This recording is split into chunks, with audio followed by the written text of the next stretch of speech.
சீர்காழி அருகே இடி தாக்கியதில் பெண் உயிரிழந்த சம்பவம் அந்த பகுதியில் சோகத்தை ஏற்படுத்தியுள்ளது. மயிலாடுதுறை மாவட்டம் சீர்காழி அருகே நிம்மேலி ஊராட்சிக்குட்பட்ட சம்புவராயன் கோடங்குடி கிராமத்தை சேர்ந்தவர் நடராஜன் என்பவரின் மனைவி கொளஞ்சியால். நேற்று அந்த பகுதியில் பலத்த காற்று இடியுடன் மழை பெய்ய தொடங்கியது. அதனால் அவரது வீட்டின் பின்புறம் மேய்த்து கொண்டிருந்த ஆடுகளை ஓட்டி வர சென்றுள்ளார். அப்போது திடீரென இடி தாக்கியதில் அங்கு இருந்த கொளஞ்சியால் சம்பவ இடத்திலேயே மயங்கி விழுந்தார். பின்னர் அதனை பார்த்து அங்கிருந்த அக்கம் பக்கத்தினர் அவரை உடனடியாக மீட்டு 108 ஆம்புலன்ஸ் மூலம் அரசு மருத்துவமனைக்கு அனுப்பி வைத்தனர்.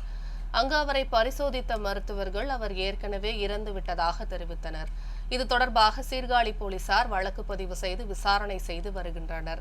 தகவல் அறிந்த சீர்காழி கோட்டாட்சியர் மற்றும் வட்டாட்சியர் அரசு மருத்துவமனைக்கு நேரில் சென்று உயிரிழந்தவரின் குடும்பத்துக்கு ஆறுதல் கூறி நிவாரணம் கிடைக்க நடவடிக்கை எடுப்பதாக தெரிவித்தனர். இடி தாக்கி பெண் உயிரிழந்த சம்பவம் அந்த பகுதியில் சோகத்தை ஏற்படுத்தியுள்ளது.